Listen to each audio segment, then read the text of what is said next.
Hello and welcome. You're watching News Central Television. I am Judith TB. Here are the stories making headlines just beyond the continent.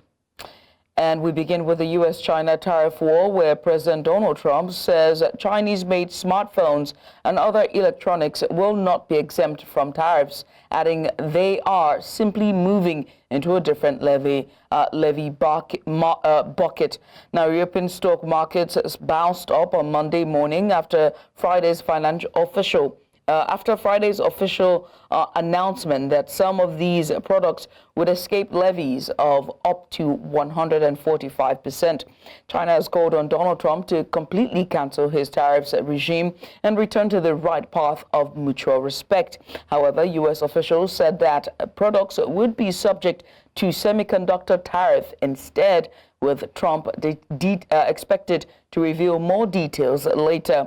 U.S. Commerce Secretary Howard Lutnick said the new levy would be in addition to a host of global tariffs the U.S. imposed earlier this month. They paused for 90 days. Right, but the tariffs will be in place in the not distant future because, as you know, like we did with steel, like we did with automobiles, like we did with aluminum, which are now fully on, we'll be doing that with semiconductors, with chips, and numerous other things. And that'll take place in the very near future. And it'll happen very fast. It'll all happen very fast. Do you know what rate the semiconductor tariff I'm going to be announcing it over the next week. Can you? And joining us now to discuss this is a fintech and AI policy expert, as well as founder of the Sanicle.cloud. And we have Chaste Inegbedion. He joins us from Oklahoma in the United States. Chaste, many thanks for doing this with us. Let's just get started. What impact could this have on countries that rely heavily on Chinese manufacturing and assembly? It does a lot, and thank you for having me on the show. We just returned back from the Google Cloud Next event in Las Vegas, where issues around policies and tariff were points of discussions. You know, tariff imposition will create a domino effect. Like recently in February, Trump praised Apple's $500 billion reinvestment pledge and his promise to create 20,000 jobs.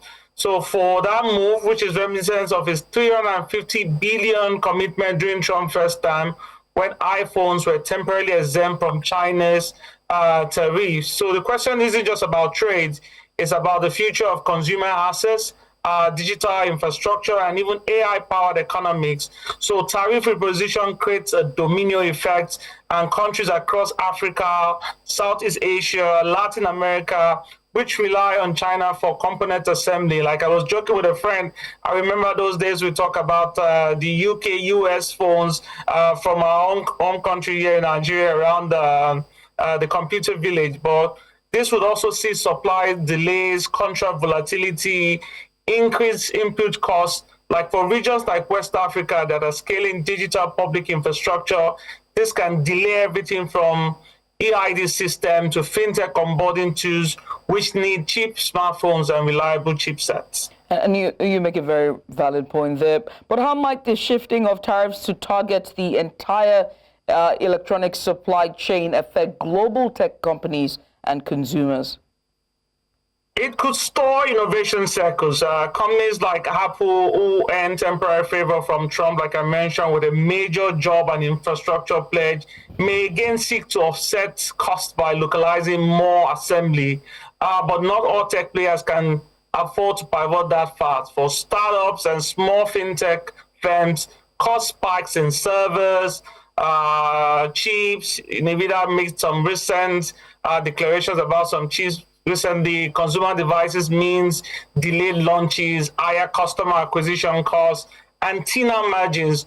Consumers feel it too with price hikes on devices which are used for everyday financial assets. As we saw at Google Cloud Next, AI adoption and infrastructure depends on accessible hardware. If tariff affect this hardware cost, this could slow the pace of fintech adoption in developing countries like Nigeria, widen the digital dive, and after product like AI-driven banking tools and mobile lending. So this is something that we should take seriously.